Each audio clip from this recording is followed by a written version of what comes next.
Jessica Tandy was a well-respected actress in her time. With over 60 years of acting experience on stage, on film and TV, she was finally awarded the Best Actress Oscar at the age of 80, making her the oldest female winner. It was clearly a long time coming for Jessica, who merged her early English acting experience into an American filmography. The list is long for stage and film, so we will focus on Tandy's biggest accomplishments and what took so long for her to get that Oscar. Jessica Tandy started acting in London theatre at the age of 18 after studying acting at the Ben Greet Academy. The 1930s were filled with West End productions focused on Shakespeare's work like Hamlet, Macbeth, Henry V, Midsummer Night's Dream, King Lear and The Tempest. Tandy made her film debut in 1930 in The Indiscretions of Eve, a British film. Only in 1938 did Tandy appear on film again in Murder in the Family, another British film. By the late 30s, early 40s, Tandy's marriage to her first British actor husband, Jack Hawkins, was coming to an end, and her remarriage to Hume Cronyn in 1942 brought sort of a revitalization to her career in film. Tandy moved to the US to establish a consistent film and theatre career. On the English stage, Tandy had to fight for roles against other established stage actresses. This competition transferred to the States, which meant Tandy was often overlooked as a leading lady in film and appeared in smaller roles in films.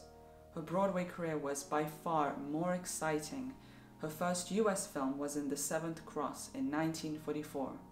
She also appeared opposite Oscar winner Greer Garson in Valley of Decision in 1945.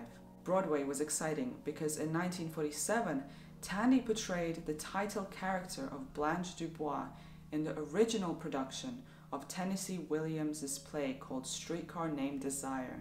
For the next 2 years, Tandy, along with Marlon Brando and Kim Hunter, who played their respective characters 855 times on stage. At that time, Tandy, although a mature actress, and Brando were essentially unknown at that time. They were fresh faces in the Broadway community. Jessica Tandy was the only lead actor from the original Broadway production who did not appear in the 1951 film. Vivien Leigh, a far more marketable star, was cast as Blanche. Vivien won her second Oscar for her adaptation of Blanche, and rightfully so, but Tandy once again was put on the back burner of getting cast in major roles in film. Nonetheless, Tandy won a Tony for Blanche. In 1950, Jessica appeared in September Affair opposite Oscar winner Joan Fontaine. Jessica later said, "I think things were much more stereotyped then. You either were a sex symbol or a beautiful woman, which I wasn't.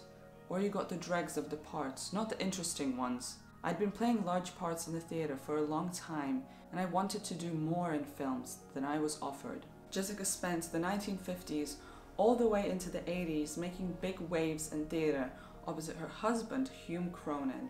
Much like Anne Bancroft, an Oscar winner, and her comedian husband Mel Brooks, who would work together happily and successfully, so did Tandy and Cronyn.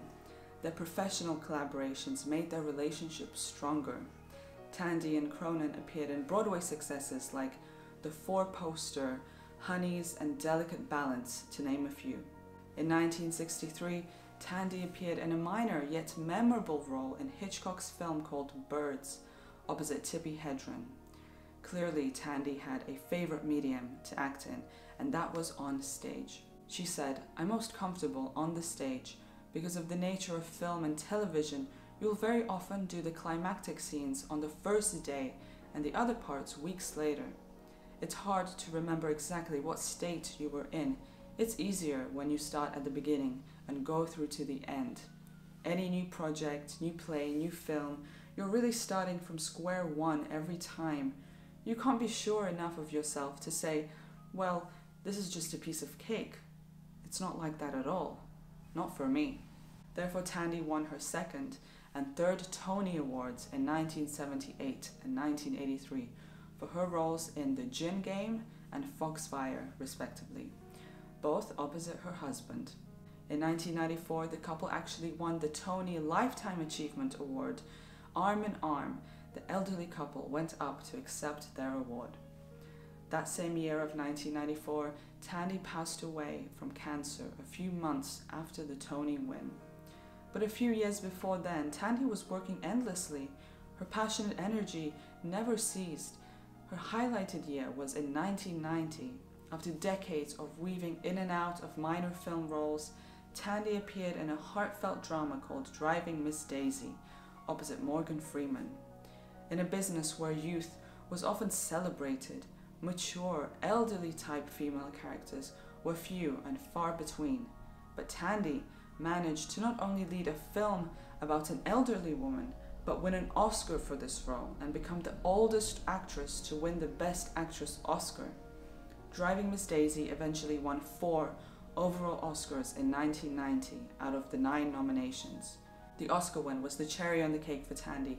Her talent and experience was finally rewarded for her work in film. The lineup of many minor film roles culminated in this role that won more major awards on top of the Oscar.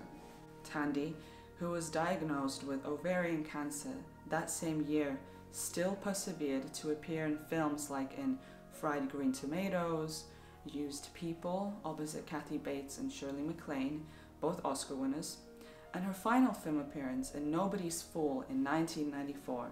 Jessica Tandy's experience in acting and her understanding of her characters made her a special actress. She always had a twinkle in her eye, even at old age. Tandy got to do what she loved and continued doing what she loved all the way, no matter the hardships. You have such a marvelous career and a career of longevity and such great success. What are you most proud of about all these years? You know, you say great success. I've actually had more failures than successes. There's been a lot of those too. But what am I most proud of? Well, certainly Streetcar. I was very happy to have that opportunity. It was a sort of landmark play and a wonderful experience. And I think Foxfire I'm very proud of. And Gin Game. You're Tony Award winners. Yes, but both of those I had a Tony for. I've been very fortunate in somehow being at the right place, in the right place at the right time, and having these opportunities. I think that's been so lucky for me.